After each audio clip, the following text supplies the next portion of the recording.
అపోస్తలుల కార్యములు 10వ అధ్యాయం. ఇటలీ పటాలమనబడిన పటాలములో శతాధిపతి అయిన కొర్నేలి అను భక్తిపరుడొకడు కైసరియలో ఉండెను. అతడు తన ఇంటి వారందరితో కూడా దేవుని యందు భయభక్తులు గలవాడై ఉండి ప్రజలకు బహుధర్మము చేయుచు ఎల్లప్పుడూ దేవునికి ప్రార్థన చేయువాడు.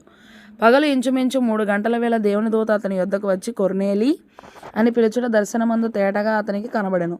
అతడు దూత వైపు తేరు చూచి భయపడి, ప్రభువా ఏమని అడిగిన. అందుకు దూత, నీ ప్రార్థనలను నీ ధర్మకార్యములను దేవుని సన్నిధికి జ్ఞాపకార్థముగా చేరినవి. ఇప్పుడు నీవు యొప్పేకు మనుషులను పంపి పేతురు అను మారు పేరు గల సీమోనును పిలిపించుము.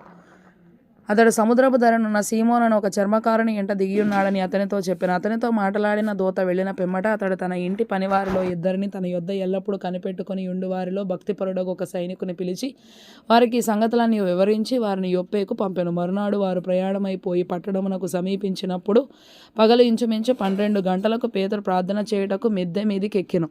అతడు మిక్కిలి ఆకలిగొని భోజనము చేయగోరెను. ఇంటివారు సిద్ధము చేయుచుండగా అతడు పరవశుడై ఆకాశము తెరవబడుటయు 4 చెంగులు పట్టి దింపబడిన పెద్ద దుప్పటి వంటి ఒక విధమైన పాత్ర భూమి మీదకి దిగివచ్చుటయు చూచెను. అందులో భూమి యందుండు సకల విధములైన చతుష్పాద జంతువులను, ప్రాకు పురుగులను, ఆకాశ పక్షులను ఉండెను. అప్పుడు పేతురు, నీవు లేచి చంపుకొని తినుమని ఒక శబ్దం అతనికి వినబడెను. అయితే పేతురు, వద్దు ప్రభువా, నిషిద్ధమైనది అపవిత్రమైనది ఏదైనను నేను ఎన్నడూ తినలేదని చెప్పగా, దేవుడు పవిత్రము చేసిన వాటిని నీవు నిషిద్ధమైన వాటినిగా ఎంచవద్దని మరలా 2వ మారు ఆ శబ్దము అతనికి వినబడెను.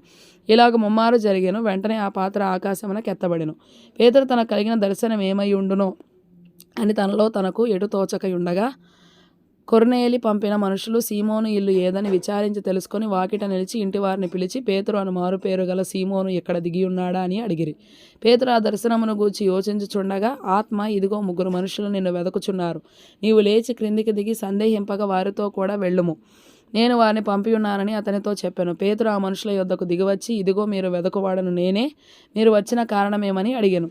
అందుకు వారు, నీతిమంతుడును దేవునికి భయపడువాడును యూద జనులందరి వలన మంచి పేరు పొందినవాడునైన శతాధిపతియగు కొర్నేలి అను ఒక మనుషుడున్నాడు. అతడు నిన్ను తన ఇంటికి పిలువనంపించి నీవు చెప్పు మాటలు వినవలనని పరిశుద్ధ దూత వలన బోధింపబడనని చెప్పిరి. అప్పుడు అతడు వారిని లోపలికి పిలిచి ఆతిథ్యమిచ్చెను.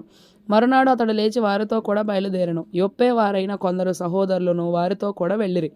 మరునాడు వారు కైసరియలో ప్రవేశించిరి. అప్పుడు కొర్నేలి తన బంధువులను, ముఖ్య స్నేహితులను పిలిపించి వారి కొరకు కనిపెట్టుకొని ఉండెను.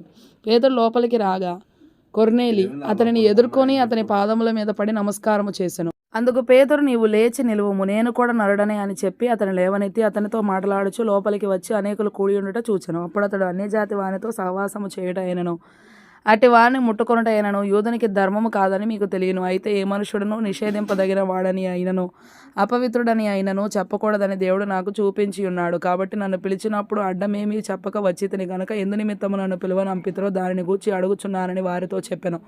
అందుకు కొర్నేలి, 4 దినముల క్రిందట పగలు 3 గంటలు మొదలుకొని ఈ వేళ వరకు నేను ఇంట ప్రార్థన చేయుచుండగా ప్రకాశమానమైన వస్త్రములు ధరించిన వాడొకడు నా ఎదుట నిలిచి, కొర్నేలి, నీ ప్రార్థన వినబడెను, నీ ధర్మకార్యములు దేవుని సముఖమందు జ్ఞాపకం ఉంచబడి ఉన్నవి గనుక నీవు యొప్పేకు వర్తమానం పంపి పేతురు అను మారు పేరు గల సీమోనును పిలిపించుము. అతడు సముద్రపు ధరనున్న చర్మకారుడైన సీమోను ఇంట దిగియున్నాడని నాతో చెప్పిన. వెంటనే నిన్ను పిలిపించితిని. నీవు వచ్చినది మంచిది. ప్రభువు నీకు ఆజ్ఞాపించినవన్నీ వినుటకై ఇప్పుడు మేమందరము దేవుని ఎదుట ఇక్కడ కూడి ఉన్నామని చెప్పాను. అందుకు పేతురు నోరు తెరచి ఇట్లనెను, దేవుడు పక్షపాతి కాడని నిజముగా గ్రహించి ఉన్నాను.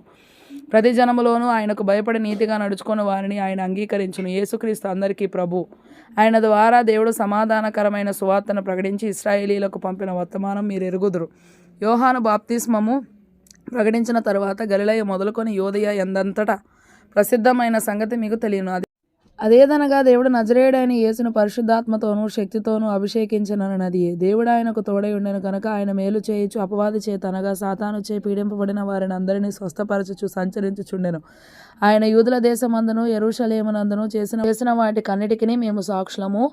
ఆయనను వారు రానున వేలాడదీసి చంపిరి. దేవుడు ఆయనను 3వ దినమున లేపి ప్రజలకందరికీ కాక దేవుని చేత ముందుగా ఏర్పరచబడిన సాక్షులకే, అనగా ఆయన మృతులలో నుండి లేచిన తరువాత ఆయనతో కూడా అన్నపానములు పుచ్చుకొనిన మాకే ఆయన ప్రత్యక్షముగా కనబడినట్లు అనుగ్రహించెను. ఇదియుగాక దేవుడు సజీవులకును మృతులకును న్యాయాధిపతినిగా నియమించిన వాడు ఈయనే అని ప్రజలకు ప్రకటించి దృఢ సాక్ష్యం ఇయ్యవలనని మాకు ఆజ్ఞాపించెను. ఆయన యందు విశ్వాసం ఉంచు వాడెవడో వాడు ఆయన నామము మూలముగా పాపక్షమాపణ పొందునని ప్రవక్తలందరూ ఆయనను గూర్చి సాక్ష్యం ఇచ్చుచున్నారు అనెను. పేతురు ఈ మాటలు ఇంకా చెప్పుచుండగా అతని బోధ విన్న వారందరి మీదికి పరిశుద్ధాత్మ దిగెను. సున్నతి పొందిన వారిలో పేతురుతో కూడా వచ్చిన విశ్వాసులందరూ పరిశుద్ధాత్మ వరము అన్యజనుల మీద సైతము కుమ్మరింపబడుట చూచి విభ్రాంతి నొందిరి. ఏలయనగా వారు భాషలతో మాట్లాడుచు దేవుని గణపరచుచుండగా వినిరి.